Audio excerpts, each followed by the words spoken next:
We're here with Dr. Richard Rubenstein, world-ranked theologian and historian.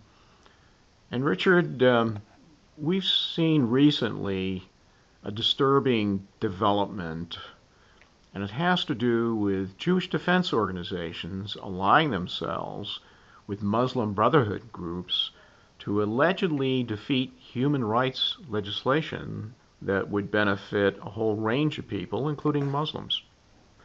Why are Jews doing this across the United States? There are several reasons for it. One that comes to mind immediately is the ignorance of the kind of so-called human rights community relations people that man these Jewish organizations.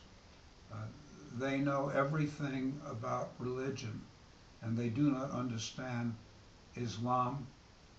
They do not understand that Islam is a religion which is determined that it will one day dominate the entire world, and that it believes that any strategy that it uses is a legitimate strategy, including terror and mass terror. And they think that all this can be answered by freedom of religion. But freedom of religion is no answer to a group that is out to destroy you. And they refuse to recognize that. That's one problem, their ignorance of Islam. Rather than going to schools of social work, they would be better off if they had spent some time studying the history of religion. The second problem is a sickness is endemic to certain Jews and has been almost since the Jews were defeated by the Romans 2,000 years ago. You may wonder how a 2,000-year-old defeat can affect today's Jews. But the fact of the matter is that when the Jews were defeated by the Romans in the year 70, they became a people without power. Now, a people without power is a people to whom anything can be done if those with power so desire it. And that is exactly the situation that Jews were in for 2,000 years. Now, the strategies used to deal with the people without power were usually sporadic pogroms, expulsions, persecutions. But the one thing that those in power never used until Adolf Hitler was the idea of exterminating Jews, because if you have a people without power, even extermination becomes possible. Now, instincts developed among the Jewish people for 2,000 years that the way to handle people with power was through appeasement, through supplication, and through coming to the conclusion that if only we found the right way to get along with them, they would treat us as equals and they would give us the freedom of religion which we want. But that's all nonsense. People without power can't do that. I'm thinking of a line in Thucydides' Melian dialogues. This was over 2,400, 27, maybe as much as 2,700 years ago, where the Athenians who had power say to the Melians, the strong do what they want, the weak do what they must. And then when the Melian dialogue is worth reading in Thucydides' Peloponnesian War, because the Athenians come and tell them, look, we have the power, and the answer of the Melians was, well, we have justice, and you will have a bad reputation if you do this, that, and the other thing. And that's when they said, the strong do what they can, the weak do what they must, because when it was all over, the Athenians took the Melians and killed all the men and enslaved the women and children.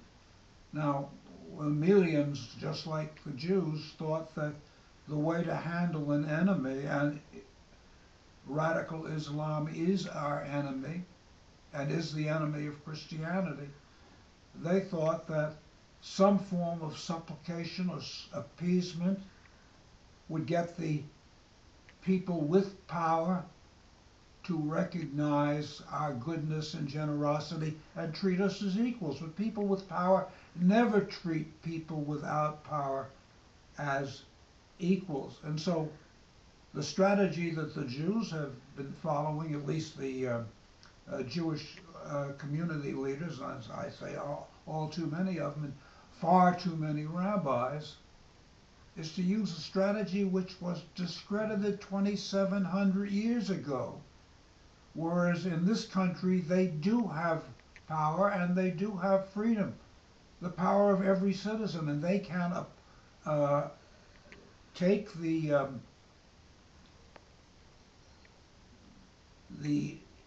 Muslims who are seeking to impose Sharia, their law, which makes a radical distinction between believers who have all rights and non-believers who basically have none.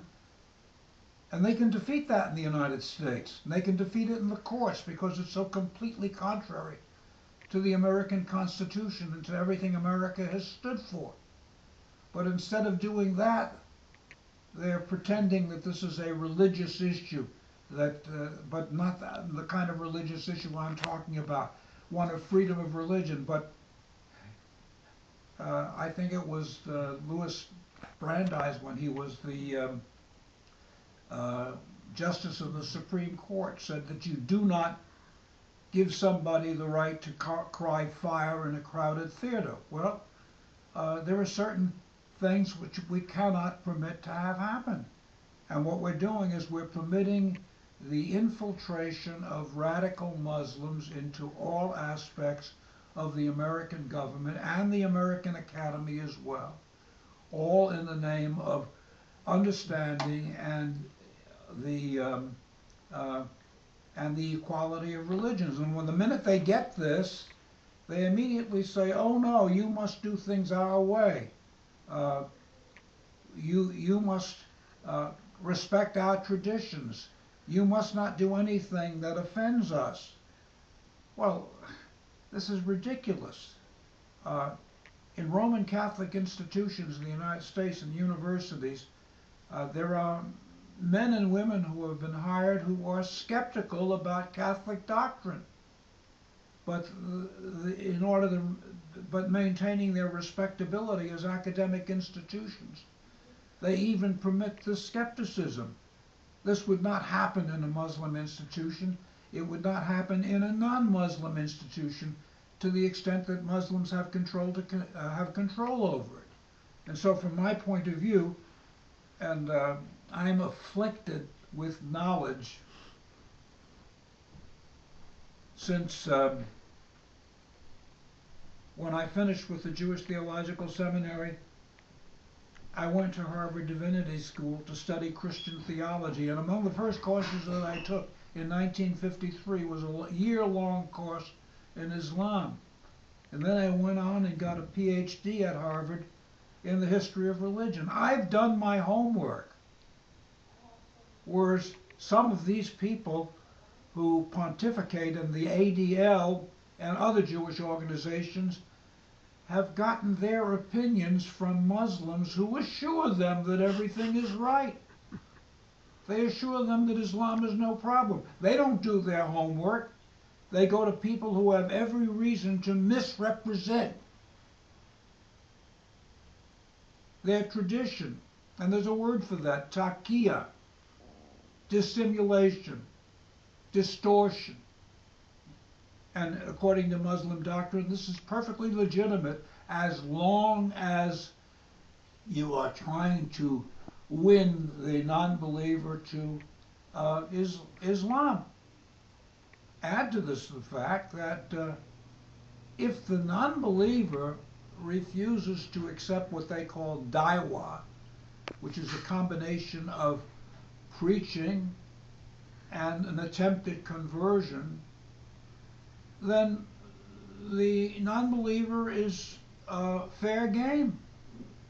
There's no such thing as human rights. Uh, that's the reason why they can blow up buildings, iconic buildings like the World Trade Center and the Pentagon. Since these people were mostly non-believers, it's okay to kill them because we're making a statement about the truth and power of Islam. And I can show you documents which Osama bin Laden himself says this is nonsense to think that uh, that Muslims were sorry and apologized for 9/11. They said that there was great rejoicing. And this, of course, was written in Arabic, not in English.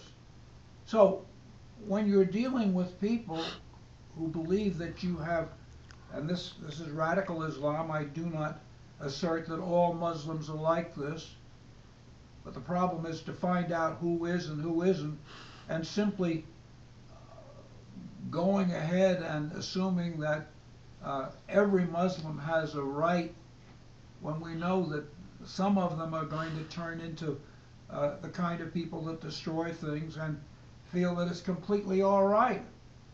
The ignorance of not only the Jewish leadership, but Christian leadership and American Academy is appalling. They're not doing their homework. They will not get over their illusion that there is no problem there. And every time there is an event, oh, it's a private event. Or, we have to accept a few pinpricks. Well, when you shut down a major metropolis, especially the center of America's great universities like MIT and Harvard, for 2 or 3 days, that's not just a pinprick. You have paralyzed an important part of America. And then to blithely go on as if this is nothing, just as the iconic destruction or the destruction of iconic symbols like the Pentagon and the World Trade Center, the seats of American finance and the seats of American military power, and they were trying to get at the seats of American political power. And fortunately, because of the passengers of Flight 93 took over and prevented it from happening, it didn't happen. And then to blithely go along as if there is no problem. And of course, the worst ones are the Jewish organizations.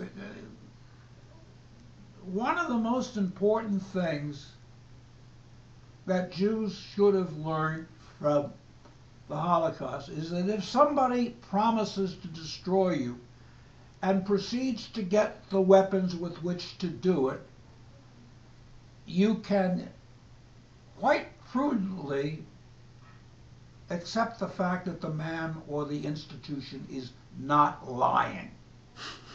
They may lie about a lot of things, but when they make a promise to destroy you, that's their intention. They are not lying. And the ignorance of these Jewish organizations and the same thing's true of the Jewish Theological Seminary, which was in a partnership with the Islamic Society for, was it North America or something like that? I mean, this was appalling. And then there's a professor at the Jewish Theological Seminary who accepts an invitation from Saudi Arabia to go to a conference, not in Saudi Arabia, because they don't want Jews in Saudi Arabia, but they hold it in Spain, where they're wined and dined and treated like royalty. And they come back and they say, well, these Saudis are really nice people. Don't have to worry about them. But of course you do. And then there's another issue. Plain and simple. Reciprocity. Reciprocity. Anybody who even glances at the newspapers knows that Christian institutions are being destroyed in Egypt and in other parts of the Muslim world. When I was in Tunis years ago, in my role as president of the university, there was this big cathedral on the hill, and I asked my guide, I said, well, tell me about that. How many people go to it? He says, oh, it's closed. And I said, it's closed? Why is it closed? He says, well, aren't so many people there anymore. The fact of the matter is that the Christian cathedral in Tunis was closed, but mosques are being opened all over Europe. There is no reciprocity. We open our mosques wherever you are, but we will not permit you, forget about synagogues, because they certainly aren't going to allow any new synagogue. Forget about your churches, because we won't permit them, since yours is a false religion and ours is the only true religion. I mean, the insanity of what our leaders are doing is truly beyond belief. Thank you.